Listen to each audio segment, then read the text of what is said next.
Veja bem, eu quero hoje falar sobre crer e buscar pela palavra que Deus te deu.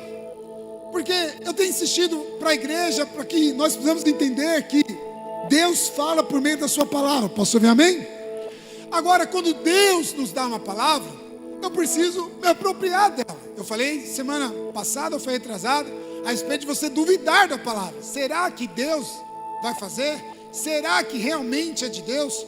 E todas as vezes que você coloca dúvida, você invalida a palavra de Deus. O poder de Deus é neutralizado. Porque cabe a mim e a você receber o que Deus está falando e se apropriar disso. Mas agora eu quero alargar a sua fé. Eu quero levar você a entender e nós estudarmos na palavra de Deus que não basta só eu não duvidar. Não basta só eu não murmurar, eu não acreditar que a palavra de Deus vai ou não vai se cumprir. Eu preciso não só acreditar, mas agir em concordância com essa palavra.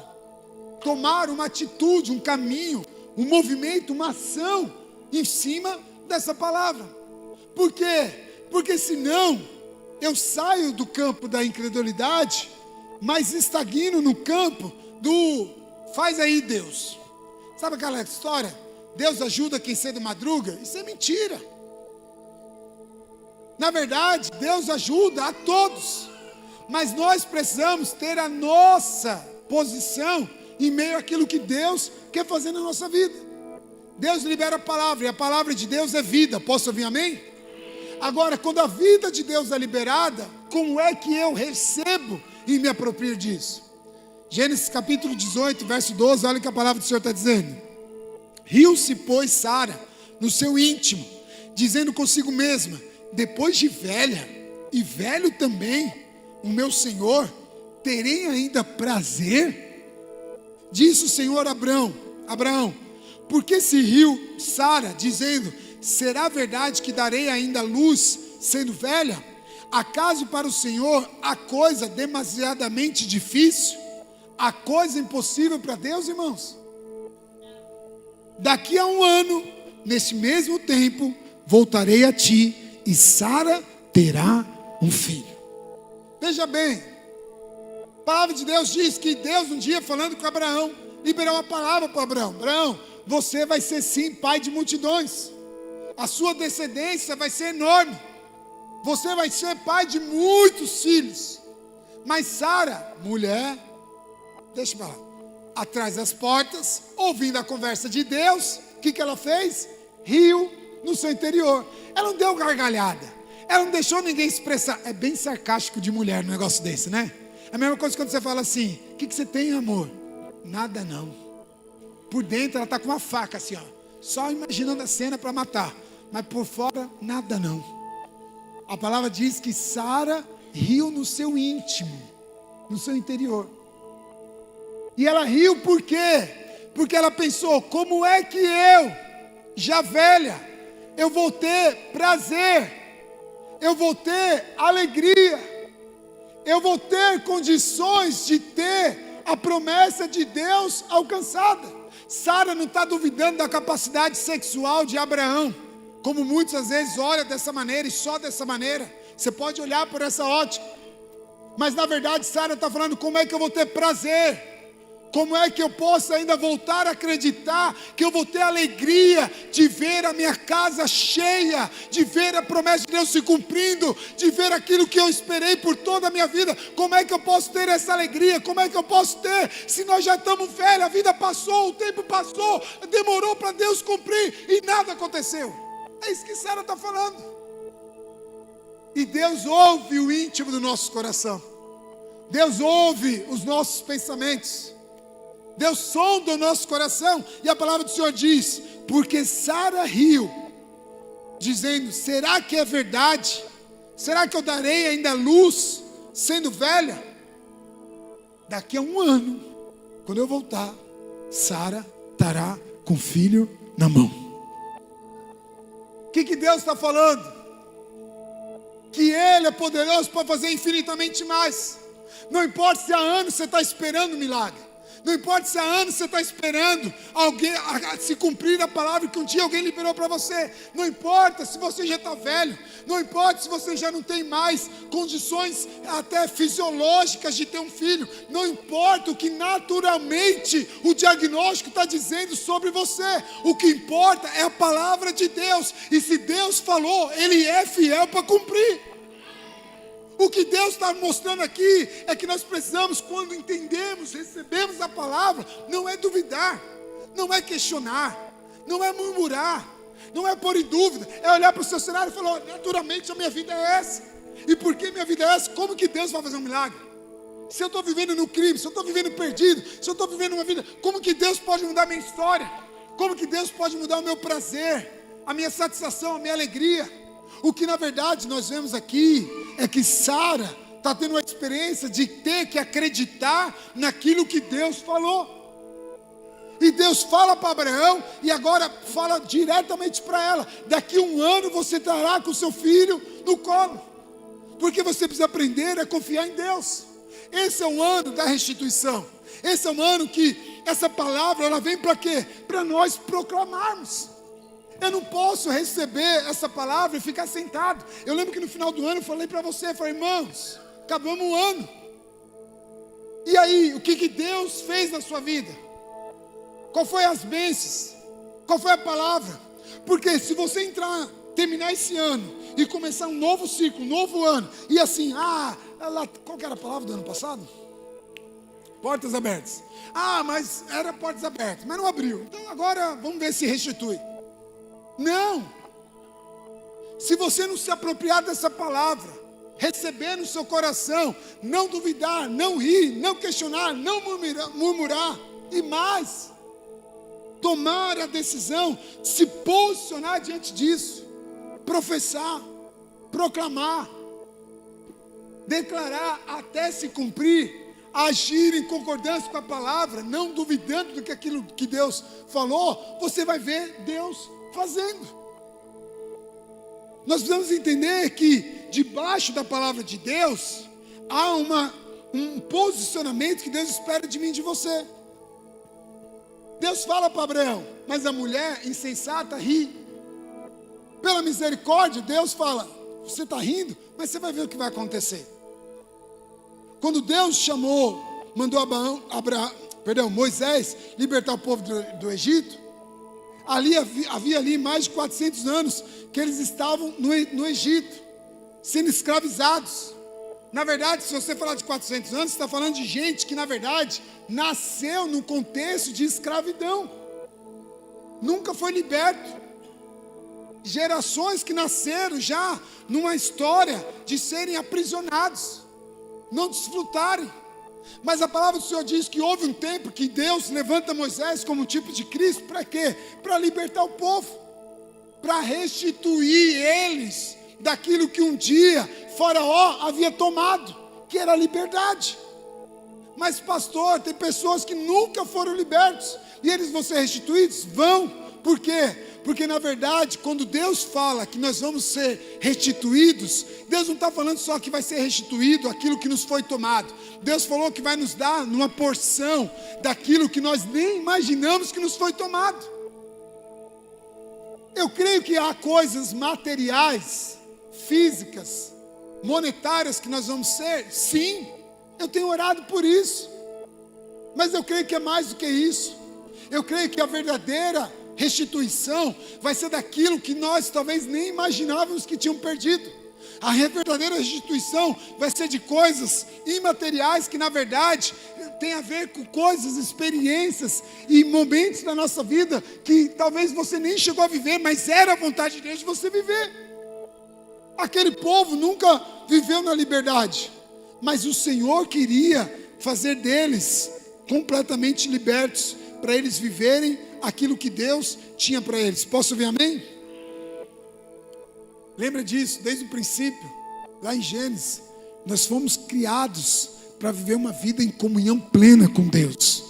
Nós fomos criados para viver num lugar de delícias. Éden significa delícias. um jardim de delícias, de deleite, de desfrute, de prazer, de alegria, de satisfação, de contentamento. É essa a vontade de Deus desde a criação.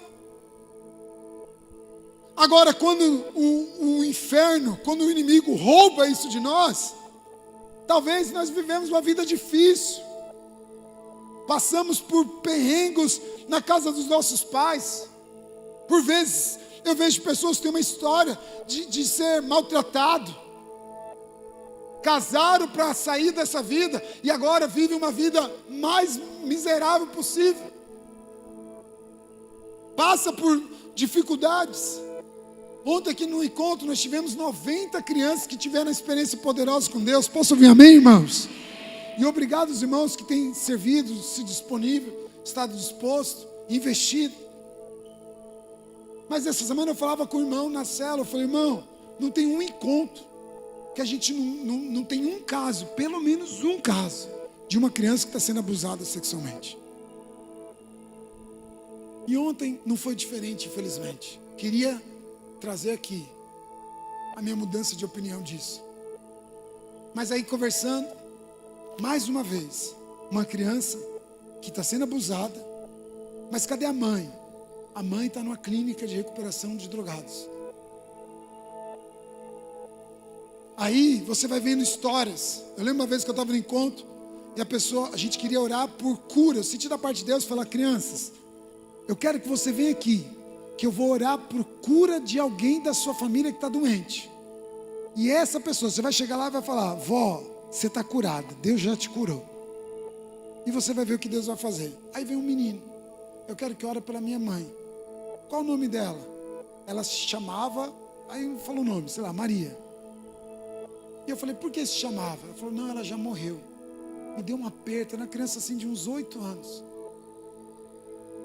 Eu falei, mas por que você está pedindo oração? Aí ele começou a explicar. Eu falei, como que eu explico para essa pessoa que não tem mais o que orar pela mãe que se foi? Mas meu coração se encheu de dor de ver uma criança que ela vai crescer uma vida já sem viver a experiência de ter um colo, um afeto. E às vezes você cresce num contexto desse, mas aí depois casa e acha que agora você vai ter uma vida abundante, mas seu casamento é luta, é dor, é sofrimento, é desespero. Aí você tem filhos e os filhos chegam a uma fase e começa só a dar trabalho. E você fala, Deus, quando é que eu vou viver a vida feliz? Quando é que eu vou viver a vida abundante? Quando é que eu vou viver essa vida? E talvez você fale, pastor, como é que eu posso dizer que Deus vai recuperar, vai restituir a minha alegria, se eu nunca vivi uma vida boa? Parece que eu estou fardado ao sofrimento, à dor, ao luto, à perda, à solidão. E aí você olha para isso e você acha que não, Deus só vai restituir aquilo que foi tomado. Não, Deus vai restituir aquilo que você nunca viveu, mas que foi a vontade dEle que eu e você viva. Por isso que nós precisamos conhecer qual é a vontade de Deus. Por isso que nós precisamos entender que desde o princípio Deus deseja que nós vivamos uma vida abundante. É essa a promessa de Jesus. Eu e você não podemos nos conformar com qualquer coisa menor do que isso.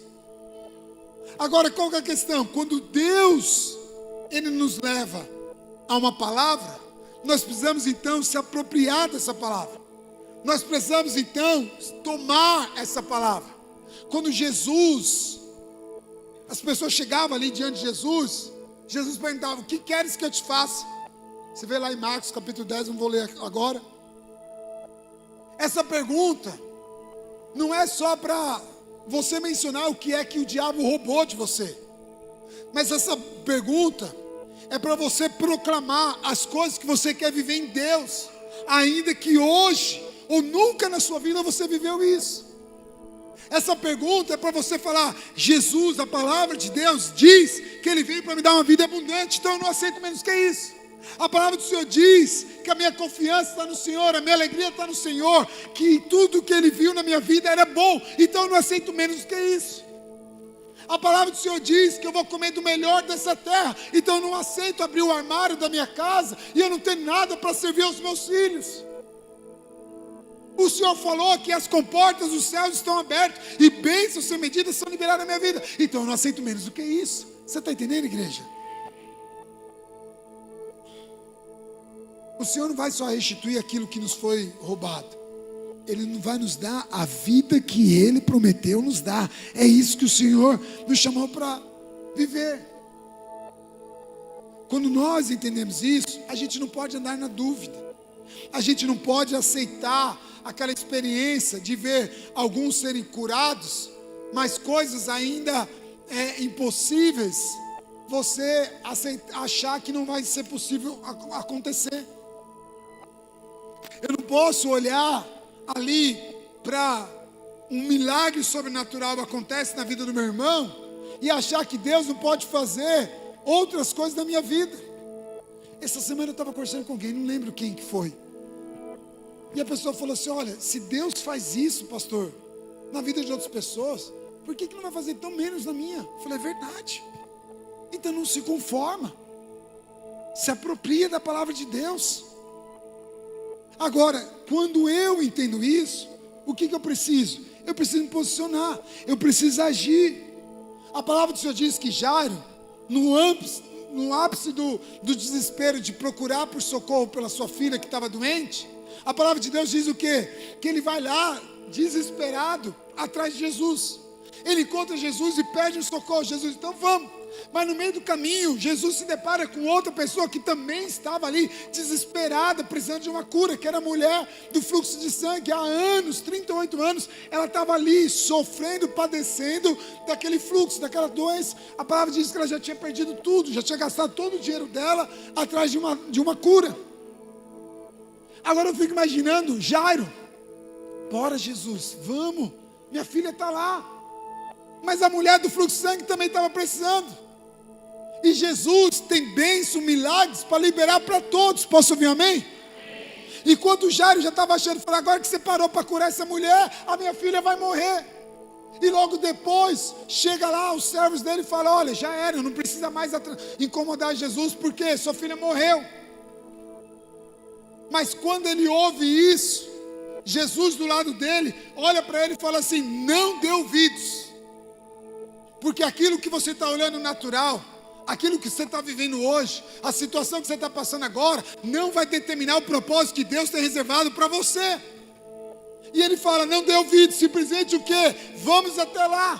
Se afasta dessas pessoas que são só aqueles que vão tentar minar a sua fé, que vão tentar de alguma forma te deixar de acreditar naquilo que Deus prometeu. Jairo poderia ter falado: bendita mulher miserável, atrapalhou a bênção. Se Jesus tivesse ido direto, tinha dado tempo.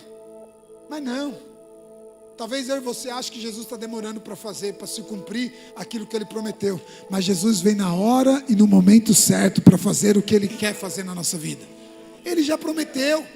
Você só precisa o quê? Agora, buscar por isso, agir em função disso, crer que Ele vai fazer, aceitar que Jesus, Ele tem algo para você. Mas para isso, nós precisamos entender que a forma como Ele vai fazer depende do nosso posicionamento. O que Jesus fala? Tira todo mundo incrédulo aqui do nosso meio, deixa só você e a sua mulher, e aí vocês vão ver a glória de Deus.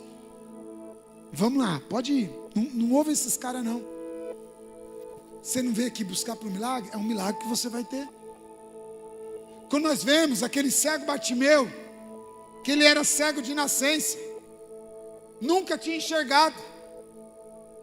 Mas quando aquele cego um dia, a palavra, eu falei Bartimeu, mas não é Bartimeu, Bartimeu é outro. Mas a palavra diz que havia um cego, que Jesus se depara com ele, cospe no chão, faz um lodo. Na minha época era outro nome que a gente dava, bolinho.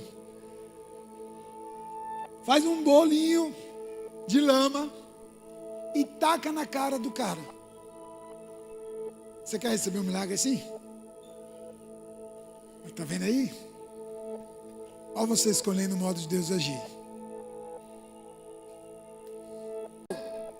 De uma experiência que ele nunca desfrutou, ele nasceu cego. Mas agora, para ele ver, ele precisava ir no caminho para buscar aquilo que no qual o Senhor havia dado. Isso é, eu preciso crer, mas eu preciso buscar. Então eu preciso entender que aquilo que Deus tem falado para mim, para você viver, depende de uma decisão.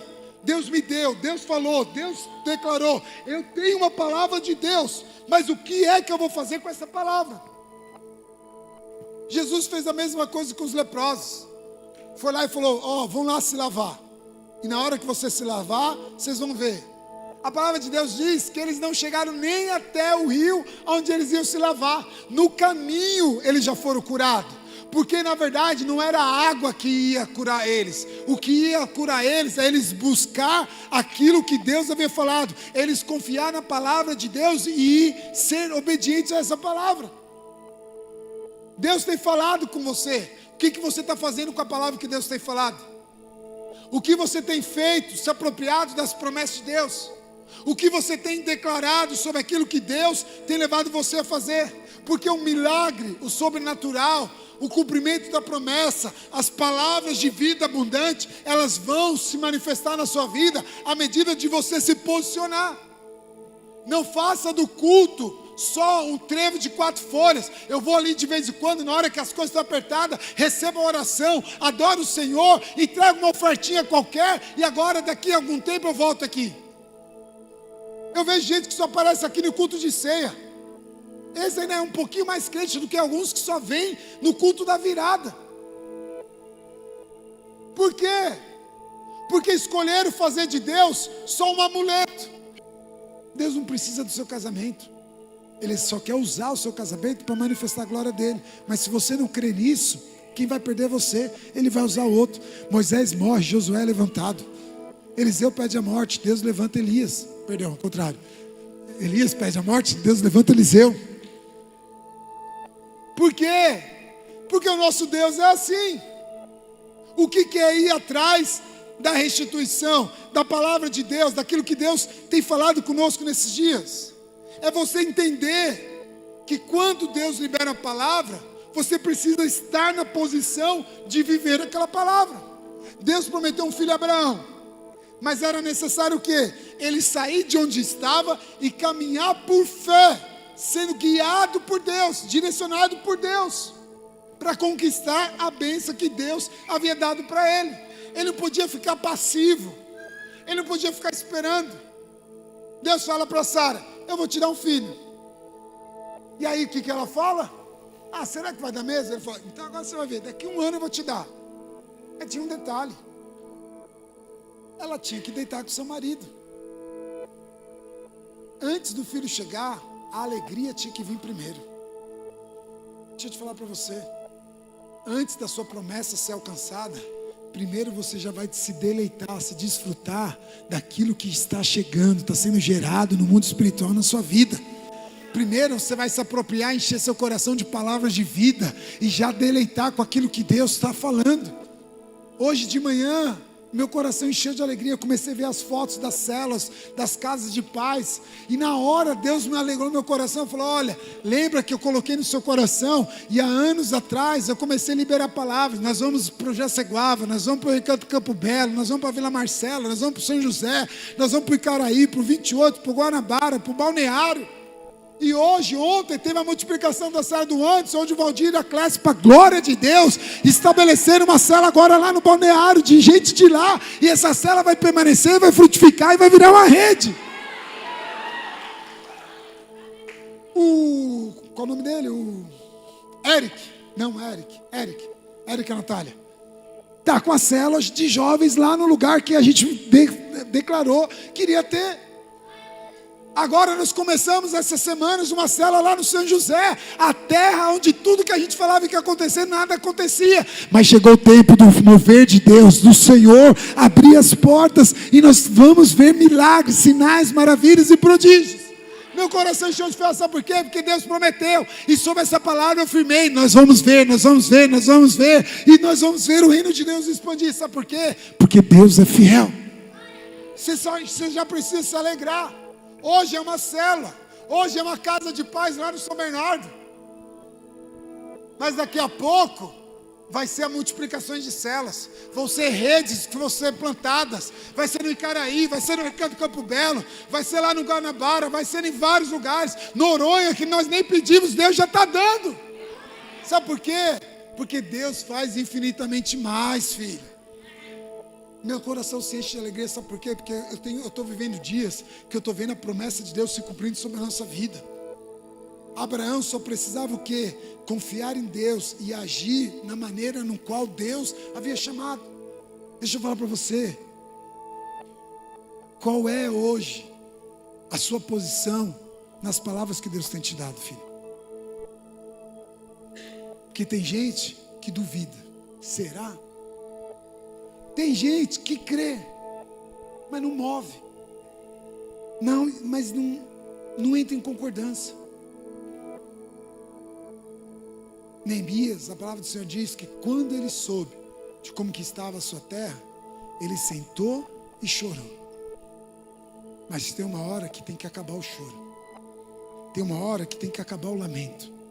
Tem uma hora que você não pode mais aceitar as circunstâncias e ficar estagnado, parado. A palavra do Senhor diz que então ele foi lá, levantou, orou ao seu Senhor e começou a mover. Procurou recursos, autorização, meios, pessoas e começou a erguer os muros. Houve afronta? Houve.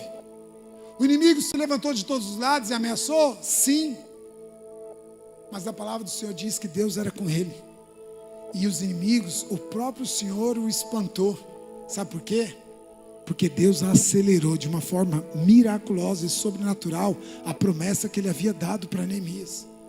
Sabe o que eu estou dizendo para você? Quando você se posiciona na palavra que Deus te deu, sem duvidar, e vai declarando, proclamando, manifestando, se alegrando, se contentando com aquilo que Deus falou, antes disso acontecer, o Senhor acelera os tempos para você ver a promessa de Deus acontecer na sua vida.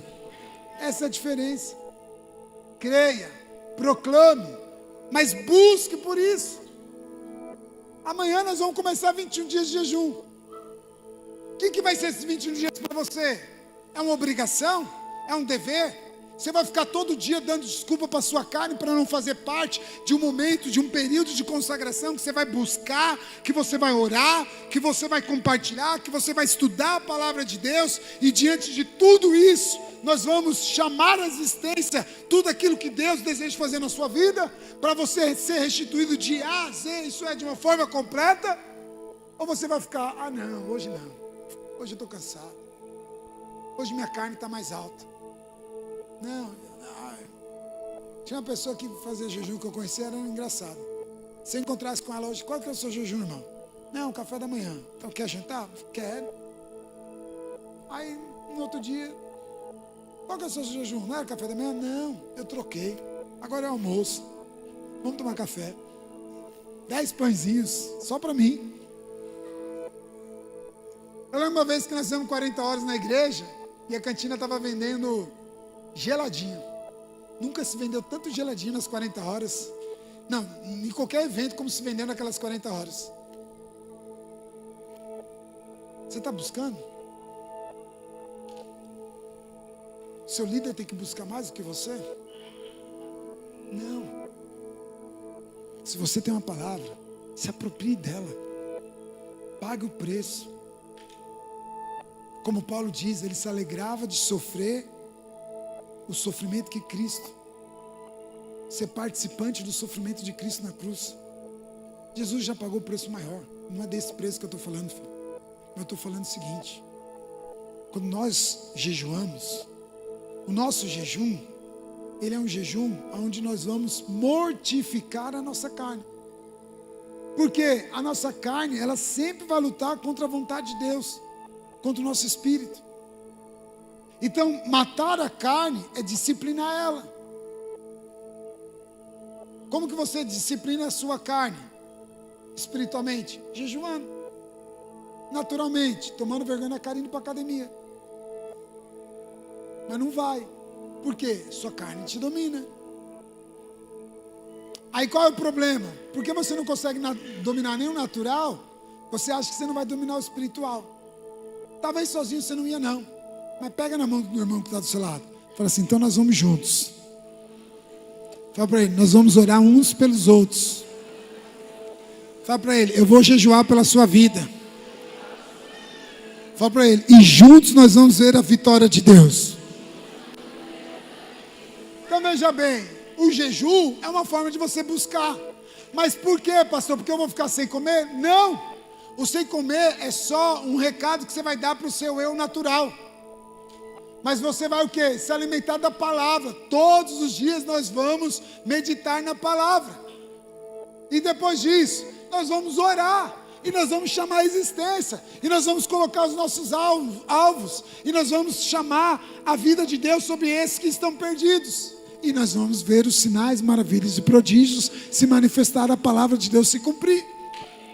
É só para o jejum? Não. É para tudo. Mas eu quero dizer para você, a hora oportuna é agora. O tempo é hoje. É uma escolha sua. Você pode escolher viver ou não por aquilo que Deus prometeu para mim e para você. Então não faça o jejum por fazer. Ou não escolha não fazer. Não deveria ser para nós uma opção. Toma vergonha na cara. Os convidados que me perdoem. Mas vem fazer jejuar também com a gente. Uma vez uma irmã falou para mim. Eu falei, tá fazendo jejum do que, irmã? Ah, esse é o pior jejum da minha vida. Eu falei, misericórdia, o que será que você está fazendo? Para ser tão pior assim? Eu tirei. O que você tirou, irmã? A laranja, a farinha e o café. Eu falei, deve ser o pior mesmo. Eu fico imaginando como é que uma pessoa sobrevive sem chupar laranja. Deve ser assim, uma guerra espiritual. O diabo tomando um saco de laranja de você. E você fala, me devolve, vem Gabriel, vem. Entendeu? Deixa eu te falar, filho. O que você quer para Deus, em Deus? O que você quer desfrutar no Senhor? Houve o tempo que eu ficava exigindo da minha equipe. Hoje eu nem pergunto mais para não sofrer. Mas cada um sabe o que quer viver no Senhor. Cada um sabe.